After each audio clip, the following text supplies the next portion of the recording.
Welcome to Box on the Box, Rock and Celluloid, Botbrack for short, I'm over Box.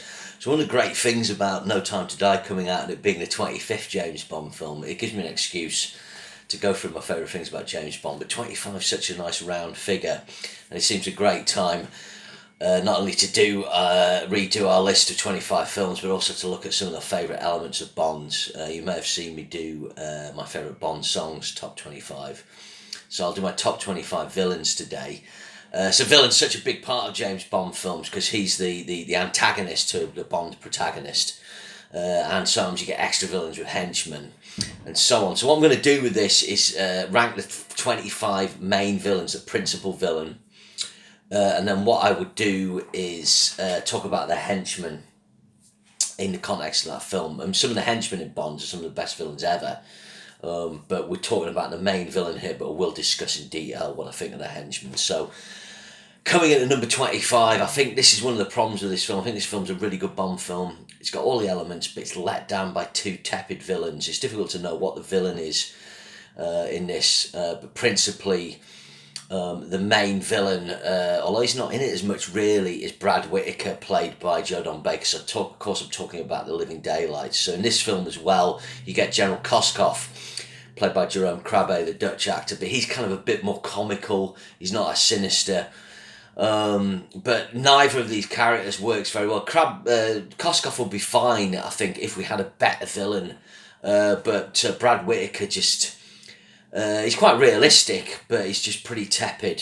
So he's always been my least favourite villain. They have a good henchman though. Necros is quite good.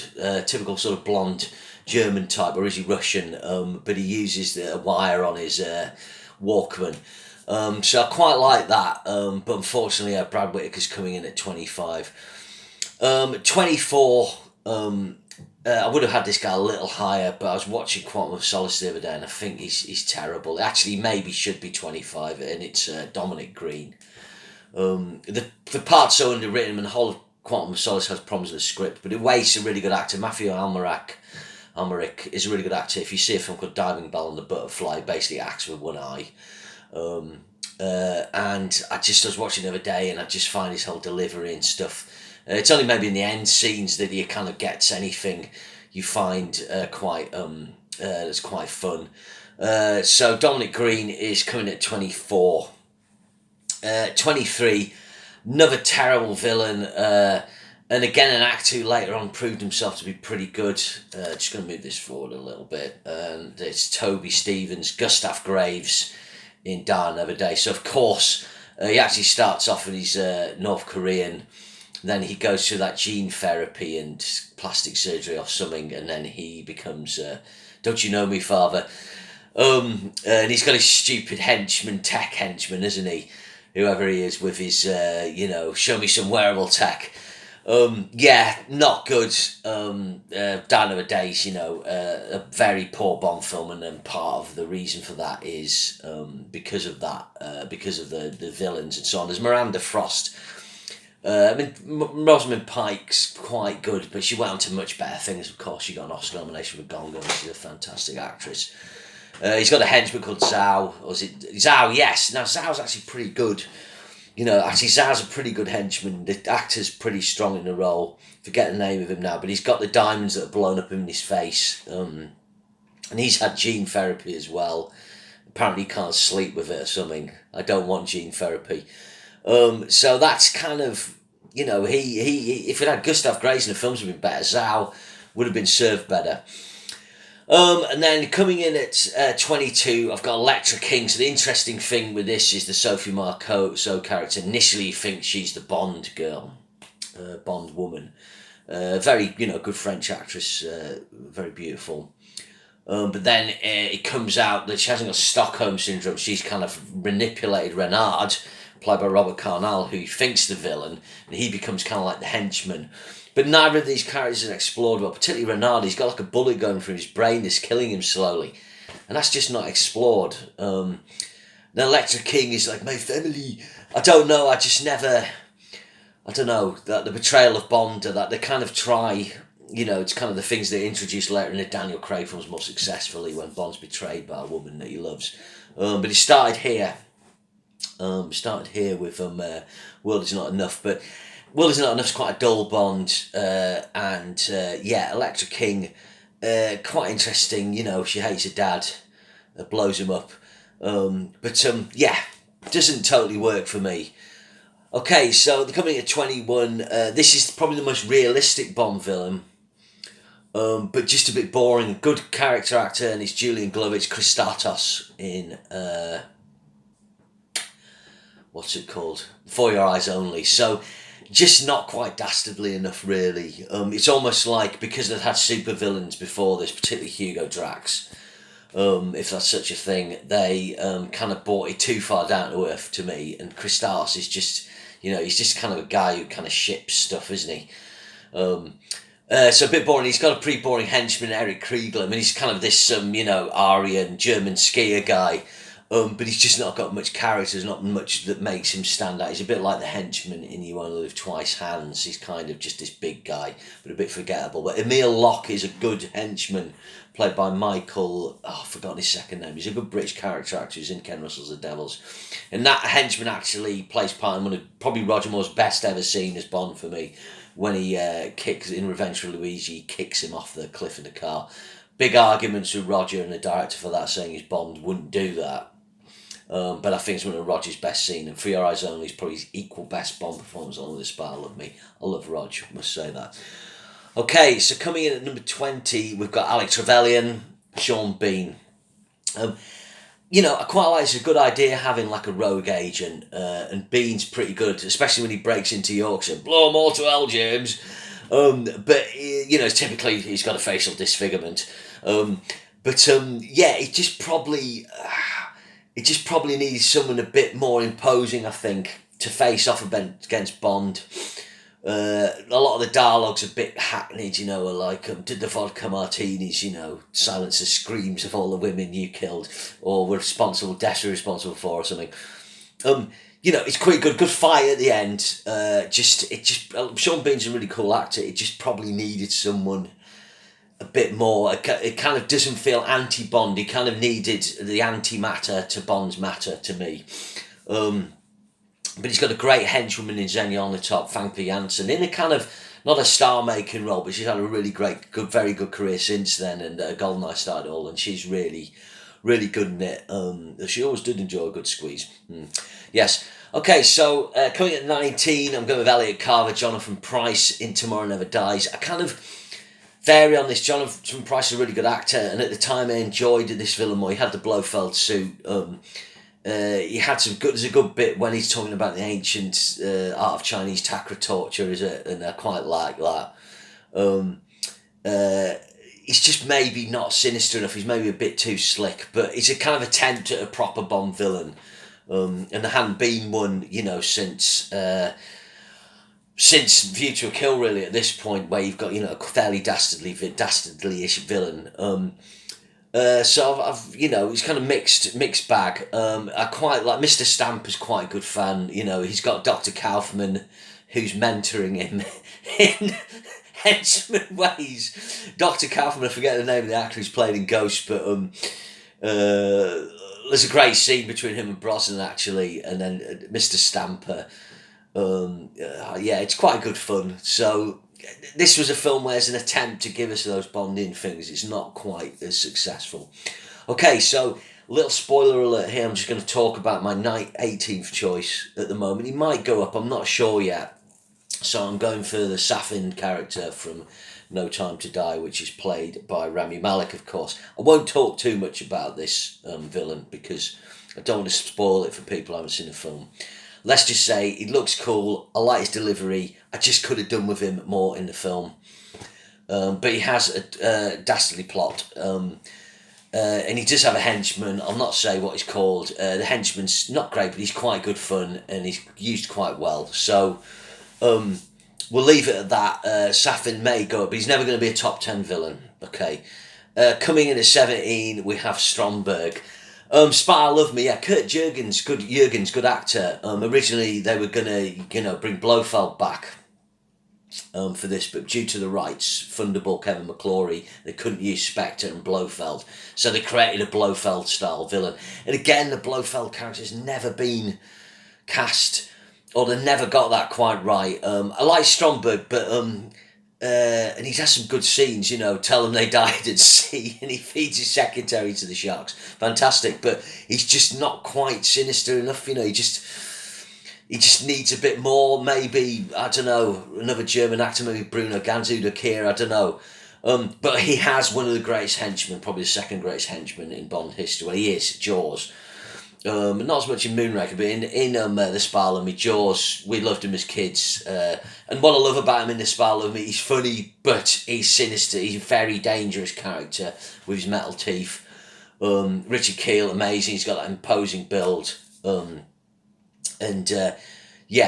And hilarious, he's indestructible, but because of his build and his metal teeth, it kind of feels like he's really hard to kill. And in that respect, his physical presence poses a massive threat to Bond, but his stupidity, obviously Bond tends to out-intellect, outsmart Jaws, because you can't take him on physically, and obviously we'll see that later on with another henchman. But so, you know, if Stromberg was stronger, you would have one of the great villain henchman pairings in Bond history. But at this point, I'm doing the villains, not the henchmen, so Stromberg comes in at 17. Okay, so what I'm going to do at this point, I've got Blofeld. I've decided to rank the Blofelds. There's 4 Blofelds, so we're going to do 16, 15, 14 and 13.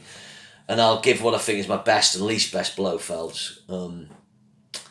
But it's a character, Blofeld was kind of stronger when he was off screen. And I actually argue that the best casting of the Blofeld character is Max von Sydow in the unofficial Bond at Never Say Never Again.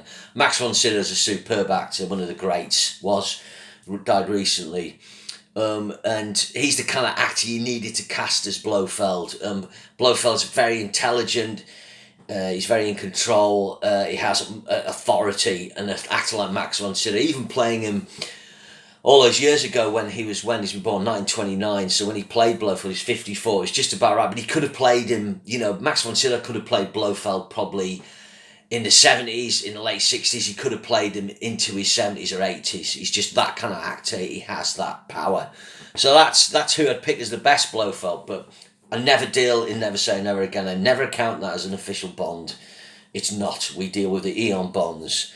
Okay, so my 16th, I divvied over this. I'm going to go for Telly Savalas. I've got a book, Bond Bedside Companion, and Raymond Berenson, the author of that, correctly identifies, I think, that Savalas is too much the New York hood to be Blofeld. He's quite good. I like the bits when he's talking about his virus, you know, he does his brainwashing bits great, you know. Remember how you hated chickens. Brilliant.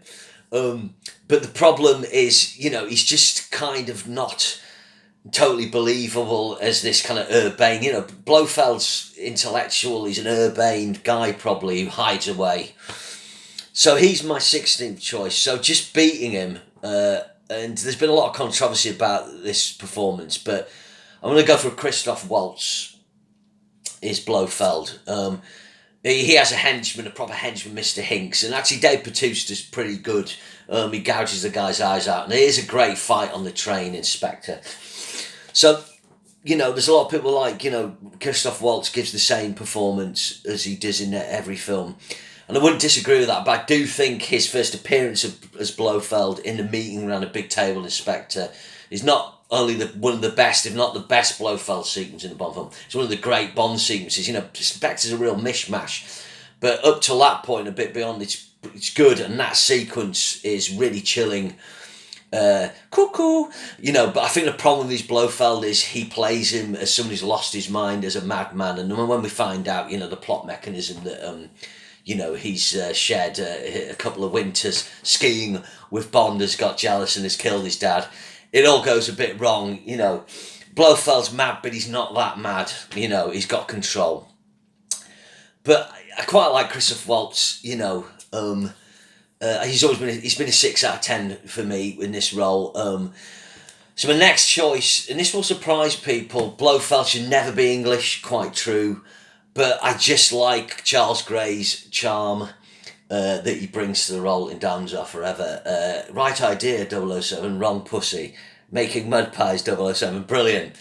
I do like him. I shouldn't. It shouldn't work. But the camp nature of Diamonds Are Forever works with him as Blofeld, and the bit where he dresses up as a woman in disguise as like Blofeld's mum or gran is great. Yeah, a lot of people don't like Diamonds, but it's probably one of the first Bond films I saw, and I love the humour, and I love the henchmen's Mr. Wint and Mr. Kidd. I know the depictions of them as two gay men is dated, but I just think they're very funny, and I love the way they play off each other. The guy playing Mr. Kidd, I think it's Mr. Kidd, Putter Smith, is actually a jazz musician. He wasn't an actor, but he's really good. And then the other guy's actually in Chinatown. I forget the name of the actor, but he's quite sinister. They're very good, and the way they used it at the end of the film's really good. So that balance of Blofeld and Mr. Wint and Mr. Kidd I really like. And then number 13, I'm not as into the performance, but this is an iconic image in Bond films, and of course it's Donald Pleasance, the first proper appearance of Blofeld. You can see it all on TV. It's what's copied for Austin Power and the Scar. When you see Bond image, one of the images they typically pick is Donald Pleasance with his furry white cat. So Pleasance, he's maybe a bit too slight. He gets a bit where he scuttles off and gets on his monorail and he's like scuttling. But he looks amazing, I don't know who. Blofeld is a difficult one.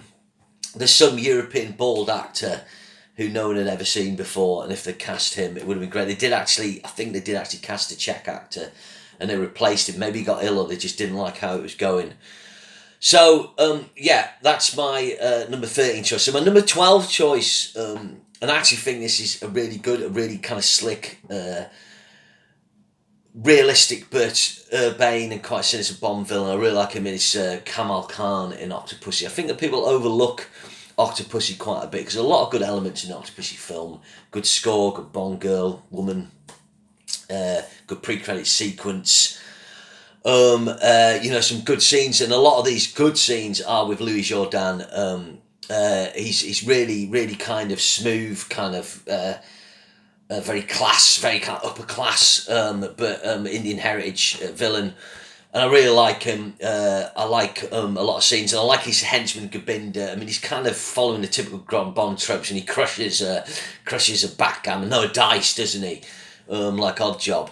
But he's really good, and then the bit where he's told to go out on the plane by Khan at the end, and the look on his face is really good. Of course, General Orloff's a good kind of secondary villain in that, Stephen Burkoff.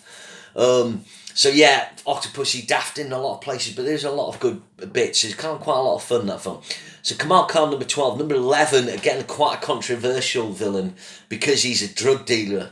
But I just think Robert Darby did a fantastic job in this, and it's Sanchez in License to Kill. Really brutal villain, very dangerous man. Kind of more in the Scarface type of villain, where he's got his gauche, that's not the right word, tacky sort of villa. But I like him, and he dies a top death at the end, and then he's got a great henchman in Dario, really, and have a nice honeymoon, and of course he's played by Benicio del Toro before we knew who he was. He's carrying a lot less weight in that, but they make a good double act. And then you've got a couple of really good villains in the film. You've got Christ, he's played by Anthony Zerbe, forgotten the name, Milton Crest, really good. And then there's that sort of slightly crappy stockbroker guy, but I actually quite like him. So some good villains in License to Kill. Okay, so now we're into the top 10. We're up to 19 minutes. So number 10, I'm going for Max Zorin, Christopher Walken. Viewer Kill, not a very good film at all, but Christopher Walken's one of the successful things in it. I really like Max Zorin. I love the bit where Bond goes to meet him in his office. He's got the computer and he does that look, and he does that, there's that other thing, you miss me, Mr. Bond, or something, top. And then Mayday's like his henchman, a female henchman, Grace Jones, and obviously Grace Jones is like an amazing sort of woman figure. So Mayday's quite interesting, and she gets betrayed. The villains are the most successful thing in the film, I think. Roger by that point was too old, but I do like Max Zorin and I do like Mayday. Number 9, again, some people think he's like Frankie Howard. I've got a couple of mates who don't like him, but I think they went for a batshit Bond villain on this, and it's Thiago Silva. Javier Bardem from Skyfall. Great opening scene when he appears and he does his little, "My mother had an island and it was overrun with rats, James." Mr. Bond is great when he does he feels up Bond's leg. And then, of course, he's disfigured, we didn't realise, and he pulls his false teeth out and he's... So, yeah, and I love the bit at the end, he's all this running around, James. It's very tiring, And then he grabs Judi Dench, let's go together, I think Thiago Silva is a lot of fun. I think he's the most successful batshit mental villain, in a long time. You're going back quite a while. So I liked him. Then number 8, I've got coming in. This is a really important Bond villain because he establishes the Bond villain, what they're like, the super villain hiding in his lair with some kind of physical, terrible really, but in some kind of physical disfigurement that shows his madness. And that's Dr. No, of course, with his metal hands. He's not actually in it that much, and that's quite good. We hear Joseph Wiseman's very good in the role, New York stage actor.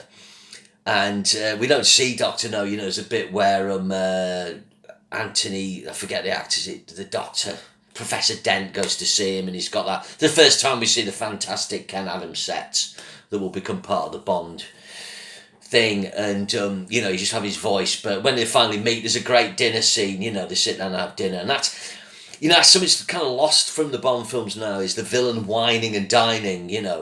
Bond and the Bond girl, Bond woman. So Dr. No's at number 8. Number 7, I'm going for Largo. So Largo has the misfortune, he kind of comes after a fantastic villain, but I like Adolfo Celli. Of course, a lot of these actors were dubbed.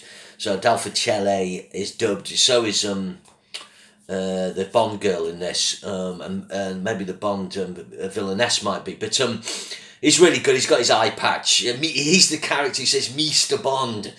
A lot of people say Mr. Bond, but he says Mr. Bond. So he's top. Fiona Volpe is very important Bond villainess because she's the first Bond bad girl, really. And she's got a motorbike that fires rockets. Her death scene's really cool. There's a great scene between her and Connery. My dear girl, it was your king country. And also Largo has quite a useful henchman, Vargas, and he's on one of the best long one-liners ever in a Bond. Bond fires the harpoon, pins into the tree. I think he got the point. So a nice blend of villains in Thunderball. Okay, number 6, Kananga. Okay, Mr. Big. Kananga's really good, but I think what takes him up a notch, he has 2 of the best henchmen ever. I think Teehee and Baron Samedi are the probably the 3rd, 4th best henchmen ever. So I really like Kananga. Names of the Tombstones, baby. Great. And then you got on the first wrong answer, he's going to clip Bond's finger. Teehee's great. Brilliant. Baron Samedi. Sure, it's going to be a beautiful day. Yes, sir, a beautiful day. They're heading to the church. Or is it they're heading to the hill? I can't remember. Love that. Okay, so we're into the top 5 now. And coming in number 5, a lot of people don't really maybe don't think this villain's that great, but I think he's fantastic. He's the driest, funny, and his dry delivery and the combination of his great dialogue makes him one of my all-time faves, and is Hugo Drax of Moonraker. Of course, he rehires Jaws, and that's a really funny sequence, actually. I was watching a feature the other day, and the guy says, there's obviously an agency that has homicidal henchmen, and you ring them up and go like, yes, you can, I can get him tomorrow, great. But Hugo Drax, the bit where he says about afternoon tea, cucumber sandwich, brilliant. And I leave you in your own private crematorium, Mr. Bond, and you have the inevitability of an unloved season, Mr. Bond. Take care of Mr. Bond, see some harm comes to him. Brilliant. I love Hugo Drax, and he's got a dastardly plan. He literally wants to live in space and poison Earth. I mean, brilliant. Okay, coming in at number 4. So this is quite a tricky one because technically this person could be seen as a henchman, but I think she's the villain because she kind of controls a henchman, but the henchman plays such a big part, he could be seen as the villain. But what I've decided for this is I've got Rosa Klebb at number 4, and I'm sort of having Red Grant as the henchman. This is one of the great pairings. Lottie Lenya. She did Kurt Weill operas in 30s Berlin, I think. But she's fantastic. In the book Russia with Love, Rosa Klebb describes a kind of toad-like woman. It's perfect casting. And of course she gets the brilliant appearance. She puts a knuckle duster on and whacks Red Grant. He seems fit enough, having report to Istanbul in 24 hours.